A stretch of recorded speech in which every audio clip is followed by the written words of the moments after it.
Bonsoir madame. Bonsoir monsieur et bonsoir à vous tous. Merci de nous être fidèles du lundi au dimanche sur Monaco Info et le dimanche à 20 h.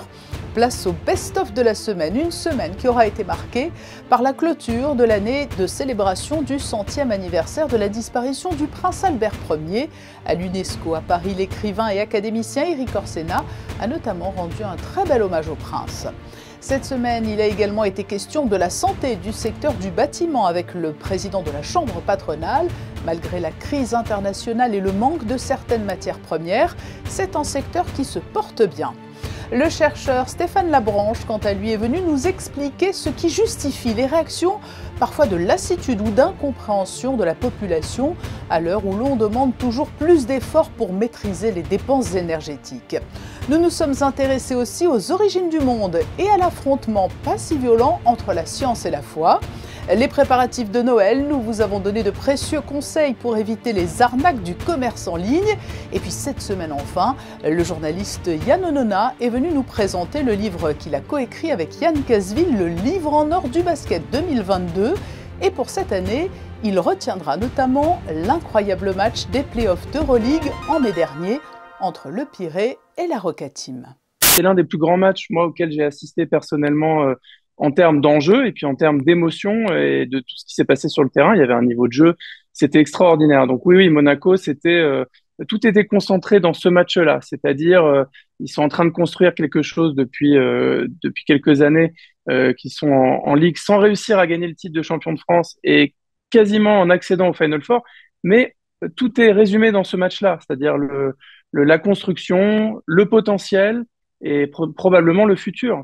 Kevin Durant est surtout un ami, un proche ami de Mike James, puisque Mike James, qui est déjà l'une des plus grandes superstars qu'on ait vu dans le championnat de France ces 20 dernières années, très clairement, a joué à Brooklyn. Il a fait une pige à Brooklyn après être parti du CSKA Moscou dans des termes pas très très bons. Il s'était retrouvé au Brooklyn Nets et avait joué même les playoffs avec eux en tenant un rôle de meneur.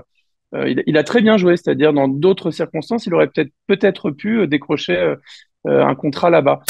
Oui, Mike James, c'est exactement ça, c'est-à-dire c'est une personnalité clivante, puisque c'est un joueur d'exception au niveau individuel, c'est un soliste, il est capable de mettre des tirs dans toutes les positions, mais s'il fait la tête, il est capable aussi de disparaître, mais son talent est unique. Donc effectivement, quelqu'un, je pense, avait très bien résumé sa personnalité en disant quand on a Mike James dans son équipe, on a soit une arme de destruction massive, soit on est assis potentiellement sur une bombe nucléaire. Et on voit évidemment que les résultats ne se sont pas fait attendre. Il est retourné en finale instantanément. C'est surtout le visage de l'équipe qui a changé. Donc, ce que disait Mike James à ce sujet l'année dernière en interview pour l'équipe, c'était qu'effectivement, il avait redonné des rôles à chacun. Et je pense que Sacha Obradović est un très fort caractère. Donc, il y a effectivement menace en permanence d'explosion avec un fort caractère comme Mike James, mais il y a aussi cet instinct de champion et ces deux caractères forts qui parfois se reconnaissent, s'identifient l'un à l'autre et peuvent fusionner quand ils ont une mission commune. Et clairement, Obradović a réussi à faire accepter à Mike James des choses que d'autres coachs n'arrivent pas à lui faire accepter. Entre le projet de l'Asvel et celui de Monaco, le basket français a trouvé ses locomotives. Oui, tout à fait. C'est ça. C'est à un moment donné des chercheurs émérites issus de Polytechnique, Corps des Mines, Pierre et Marie Curie, qui ont décidé de protéger les consommateurs. Parce que les consommateurs que nous sommes aujourd'hui sont désarmés face à des algorithmes, soit malveillants, des sites frauduleux, soit même les sites honnêtes utilisent aujourd'hui des algorithmes d'optimisation de prix de vente. Et en fait, c'est cela qui grève le plus aujourd'hui le budget des Français. Les algorithmes des marchands, les intelligences artificielles que eux-mêmes utilisent, évaluent votre capacité à mettre en question le prix qui vous est proposé. La plupart des centres-villes se sont quand même un petit peu vidés de leur commerce et on ne retrouve pas forcément le produit recherché, désiré à côté de chez soi. Donc, Internet est devenu un passage obligé pour quasiment chacun d'entre nous. Le secteur d'activité de notre corporation est un des secteurs majeurs de l'économie monégasque. C'est vrai qu'on a une représentation très importante au cœur de l'économie. Aujourd'hui, la corporation représente, pour donner quelques chiffres, 372 entreprises qui emploie plus de 11 200 salariés et représente un chiffre d'affaires de plus de 2 milliards d'euros. On a la chance de pouvoir travailler en principauté où de fabuleuses réalisations remarquables tant sur le plan technique que sur le plan de la qualité, avec des conditions très compliquées d'exécution, font qu'on peut œuvrer tous les jours sur des sujets fantastiques. Pour donner quelques chiffres, sur l'année 2021, l'acier avait augmenté de plus de 156%. Début 2022, premier trimestre, il avait augmenté encore de 35%. Donc ce sont des hausses qui sont terribles. À cela s'est rajouté l'inflation, à ça s'est rajouté la crise en Ukraine, où là beaucoup de matières premières, de matériaux sont fabriqués en Ukraine et peuvent venir pénaliser toute une industrie, y compris sur la fabrication des engins, des matériels, etc. C'est ça, mais ça commence, Stéphane Labranche, hein, à très court terme, par ces menaces de coupure un peu partout en Europe et dans le monde peut-être. Ah oui, et ça, j'ai hâte de voir si ça va avoir des effets à long terme sur la manière dont les gens vont entrer en interaction avec leur énergie, à quel point ça va les impacter en termes de pratiques quotidiennes.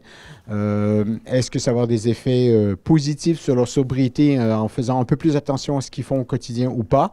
On le verra dans les 2-3 années qui suivent, mais je pense qu'il y a un moyen en fait d'améliorer la conscience, et pas que la conscience, mais aussi les effets que ça peut avoir sur nos pratiques quotidiennes pour éviter de se faire subir une coupure de courant sur 2 heures qui risque d'être quand même un peu difficile à vivre parce qu'en fait ça veut dire plus d'antenne relais, ça veut dire peut-être des problèmes de sécurité, ça veut dire aussi simplement l'incapacité même on ne pourra plus regarder la télé pendant 2 heures.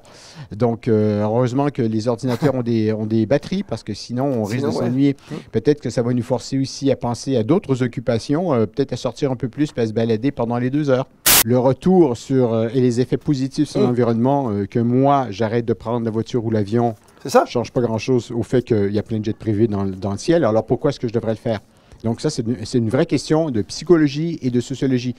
On me demande de faire des efforts alors que ma vie est très contrainte au quotidien. Je la ressens comme telle. Je parle de ce qui se passe comme ressenti dans la population. Il y a des contraintes de temps, des contraintes d'argent, des contraintes d'opportunité, des obligations, des enfants, le travail, etc., etc. Et les plus riches donne cette image d'une très grande liberté. Je veux aller faire un resto chinois en Chine, donc je prends mon avion privé pour y aller et je reviens chez moi 2 jours après.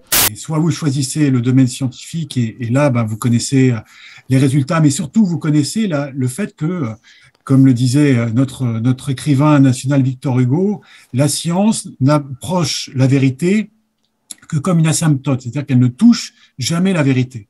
En revanche, si vous vous situez dans le domaine de la foi, là, en tant que croyant, vous êtes toujours interrogé. Crois-tu ou pas? Et là, il ne s'agit pas seulement d'une question de vérité à approcher, il s'agit d'un engagement personnel. Donc vraiment 2 domaines différents, mais qui sont effectivement interrogés par la même question, qu'est-ce que l'homme et d'où vient l'homme?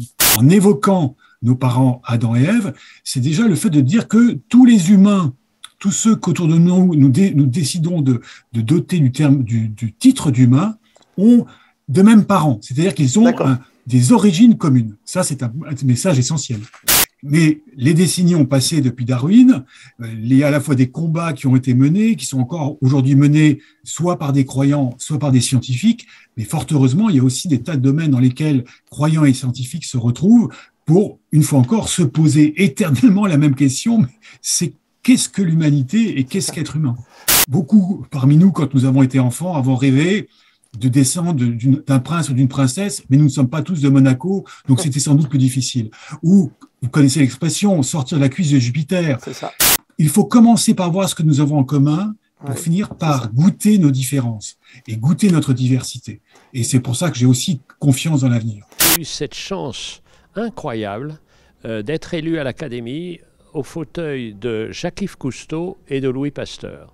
C'est-à-dire 2 personnes qui nous ont permis d'accroître notre connaissance du monde vivant.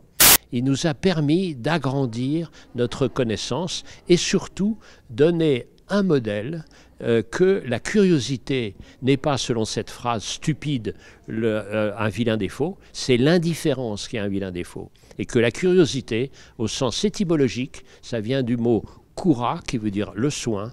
Donc la curiosité soigne le monde. Et c'est ce qu'a fait le prince Albert Ier. Il s'est rendu compte assez vite que si on ne transmettait pas ce savoir, les scientifiques allaient rester dans leur monde et qu'au mieux on ne s'occuperait pas d'eux et au pire on contesterait leurs recherches. Donc il fallait se mettre au service aussi de la communication de tout ce qu'on allait découvrir. Et c'est un maître dans ce domaine, ce qu'on appelle de ce très vilain mot français qui s'appelle vulgarisation et qu'en anglais c'est plus joli, de popularisation. C'est-à-dire la science c'est aussi pour chacun. Il était dans l'action, il était dans la preuve que la fraternité est possible, c'est-à-dire la fraternité entre l'espèce humaine et puis les autres espèces, et dans la fraternité entre humains, avec un courage incroyable et une liberté incroyable. Ce qu'il a fait pour Dreyfus, c'est quand même inouï. Ce qu'il a essayé de faire de médiation pour éviter ce suicide de l'Europe qui est la guerre de 14-18, c'est quand même incroyable. Ben, c'est un personnage de roman vrai. Qu'est-ce que la science? C'est un roman vrai. Vous savez, moi, j'ai mis longtemps à m'intéresser à la science, mais depuis 25 ans maintenant, je suis passionné par la science. Qu'est-ce que c'est? Ben, c'est Il était une fois, mais ce Il était une fois, c'est Il était une fois la vérité. On ne se lasse pas d'écouter Erik Orsenna et on ne se lasse pas non plus de découvrir le best-of des réseaux avec toujours de belles pépites. Alors on connaissait l'expression comme chien et chat. Visiblement, cela fonctionne mieux entre cheval et chat.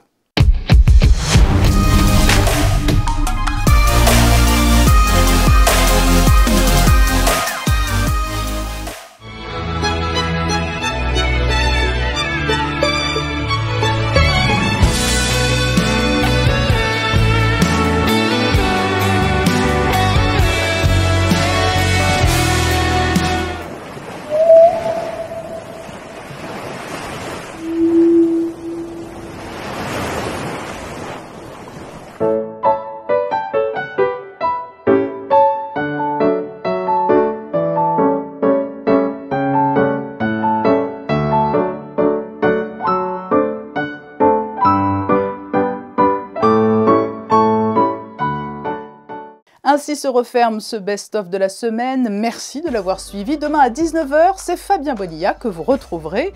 Je vous souhaite de bien terminer ce week-end et de passer une belle et douce soirée.